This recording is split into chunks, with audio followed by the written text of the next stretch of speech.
Tonight I want to start by taking us back to last summer. It was the 5th of August last summer, and the Tuckwell family were just landed in Chicago Airport. We picked up our hire car, and we were now sitting in a very, very long traffic jam coming out of Chicago. I hate traffic jams. I don't know how you do with traffic jams, but we were all tired. I think it was about 1 a.m. in the morning, UK time.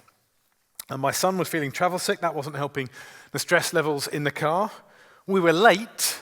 We were heading to friends in Indianapolis. They were waiting for us to arrive. Should have been a 3-hour drive. They were expecting us. But perhaps worst of all, this really does spice up any situation. We had no mobile signal. I'd somehow managed to set the settings on my mobile account so that I couldn't access the internet in the US, and the only way to change it was through the internet. Genius. This was not a happy few hours. How do you respond in a situation like that? How would you be reacting? Even as I describe the circumstances, I can feel the inner angst, the frustration of not being able to change the situation, of not knowing how it was all going to play out. How do you respond? Maybe traffic jams don't do it for you. Maybe for you it's more relational. Your great struggle comes when you know that you've upset someone, or maybe they've upset you. The sense that people are talking behind your back, or that your reputation is being damaged in some way.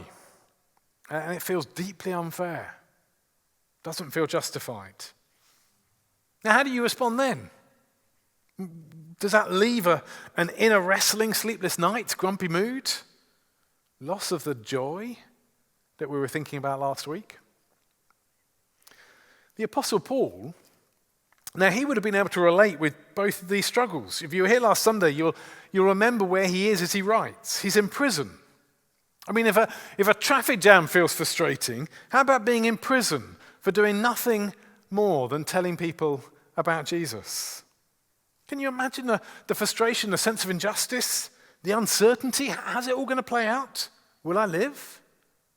Or is this the end? Paul knew the circumstantial struggles, but he also knew the relational struggles.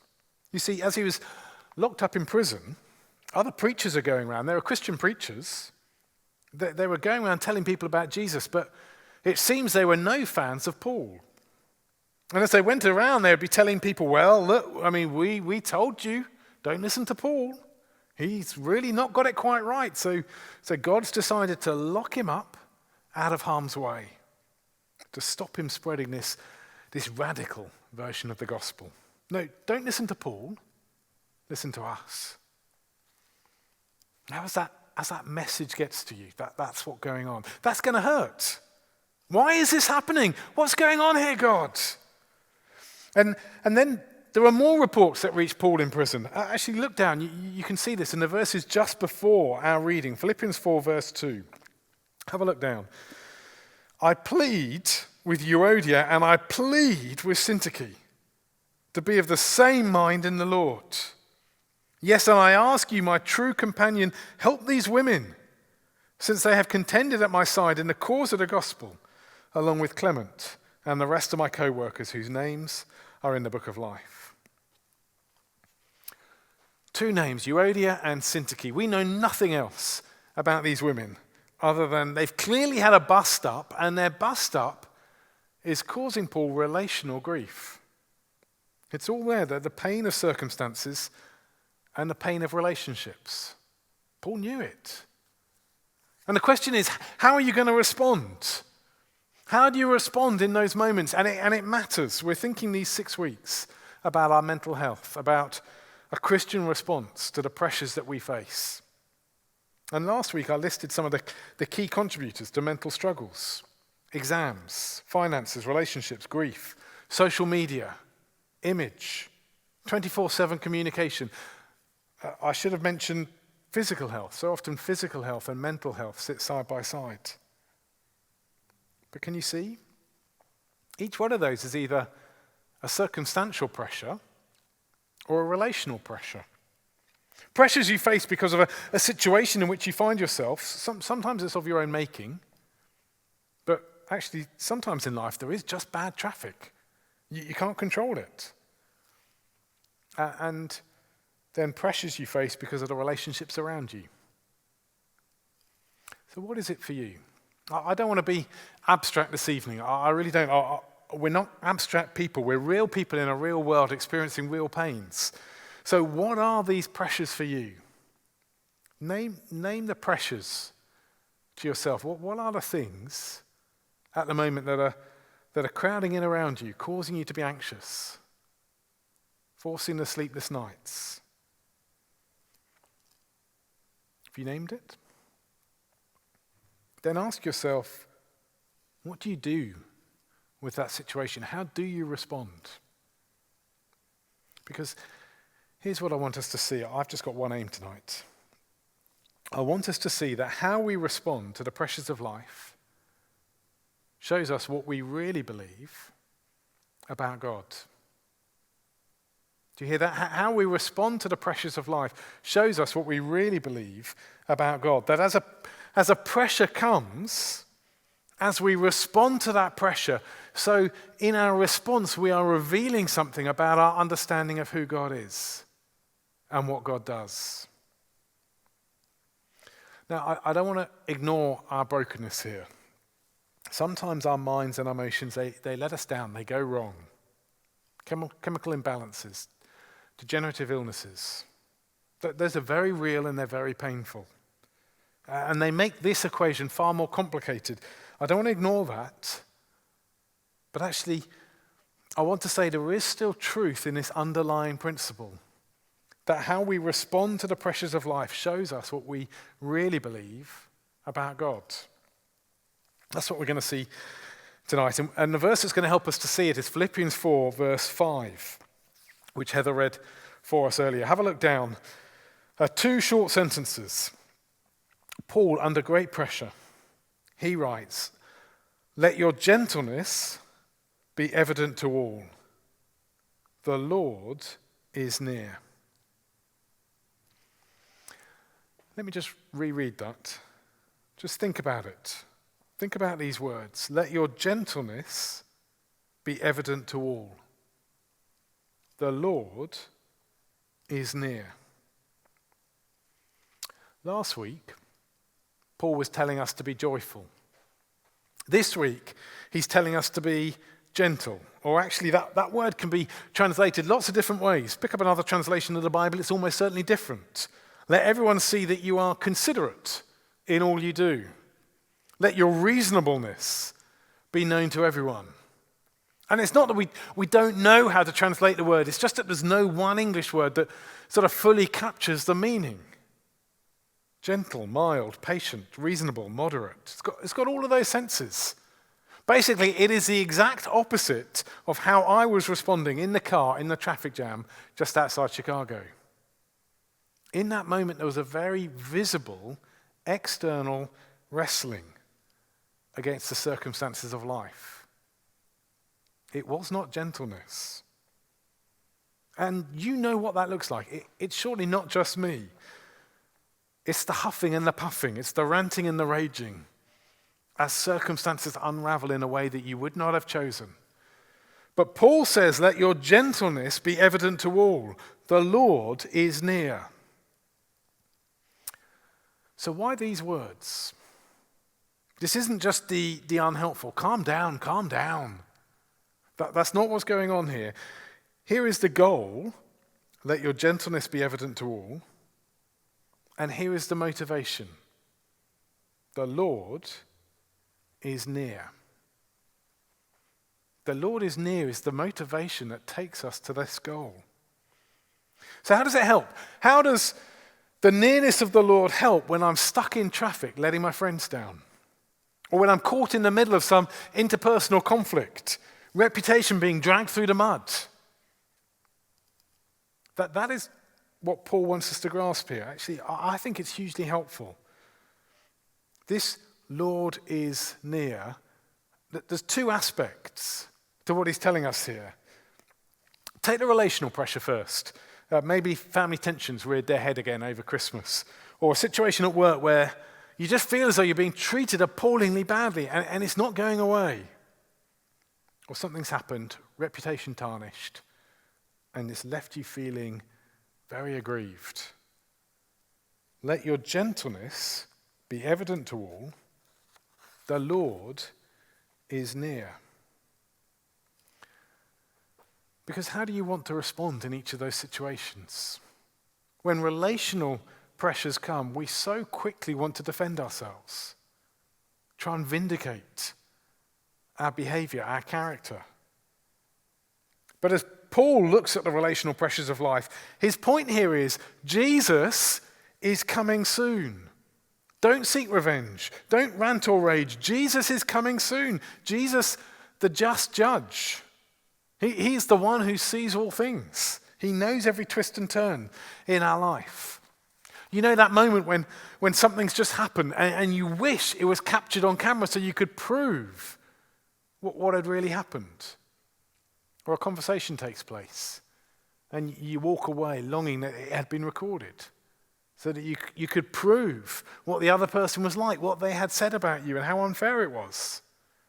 When things feel unfair, we want the truth out there. Paul would have desperately wanted the truth out there. You know, his name, massively being dragged through the mud. Apostle Paul, you don't want him. Feeble, foolish Paul, got himself thrown in prison. No, the Lord is near. Jesus is coming, and when he comes, all will be revealed. He will judge with justice.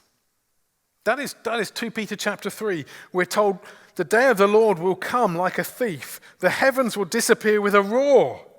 The elements will be destroyed by fire. And the earth and everything done in it will be laid bare. It will all be seen. It will all be seen. That is terrifying, isn't it? It will all be laid bare. Everything you have done in life. Everything that has been done to you.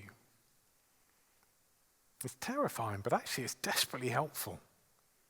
In the midst of life's relational pressures, the Lord is near. You're getting bullied at school? The Lord is near. He's coming. So in his strength, confident of this truth, you don't need to seek revenge or retribution. Let your gentleness be evident to all. The Lord is near. It's a great help in relational pressures. But then there's the circumstantial pressures. And you'll know these. I mentioned last week about my sleepless nights, moments in which the situations in which we find ourselves just begin to overwhelm us. In many ways, the Chicago traffic jam is a terrible example because it was so fleeting. The consequences were so insignificant. These circumstantial pressures, they can be lasting. Consequences can be huge. Certainly true for Paul as he sat in his prison cell awaiting this trial, and yet he writes, let your gentleness be evident to all. The Lord is near.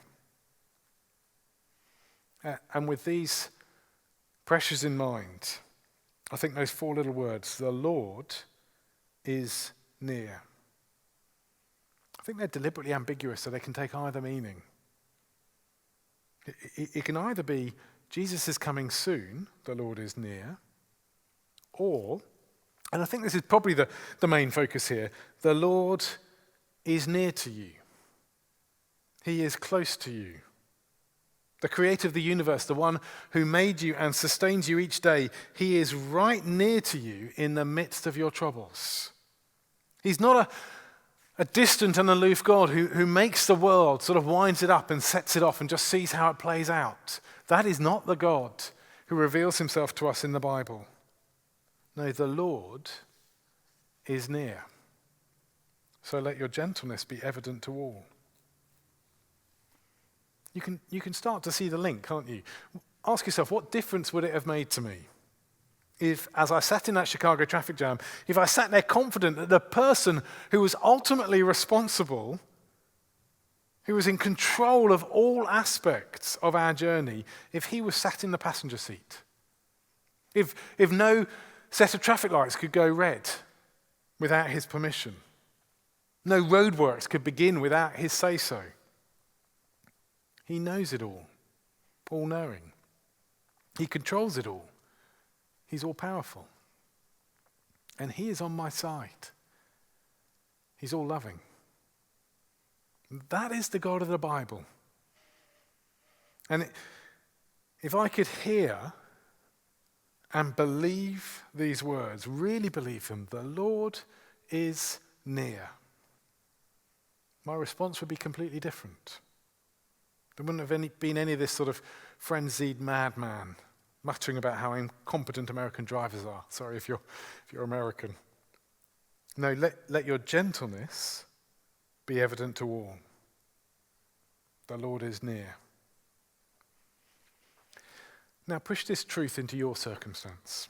Those pressures that you were naming to yourself earlier, those things causing stress and anxiety at the moment. What are the aspects of God's character that you need to remind yourself of in those circumstances? Ask yourself, do I believe that this situation is outside of God's control? Or am I confident it still sits under his loving rule? Do I really believe that? And then pray that he would help you believe it more. That is where we began. How we respond to the pressures of life shows us what we really believe about God. And that's the challenge here. In the brokenness of our world, our bodies are broken, our minds are broken, our emotions are broken. Mental illness shouldn't be a surprise. But in our brokenness, we're being urged to be people of faith. You've got this constant refrain in the gospel. You'll have heard it if you've read an account of Jesus' life. Jesus says it again and again. He says, your faith has healed you. Do you hear those words? Your faith has healed you. And I want to be really clear, that is not a magic formula. The point is that faith, true faith, faith in the full character of God, faith becomes the place of restoration. Faith becomes the place of right-mindedness. Now, you and I, we will never know the fullness of this faith until we see Christ face to face. But until that day, we fight for this faith. The faith that will lead to restoration and right-mindedness. And so we want to sing songs that remind us of this character of God, that build up our faith.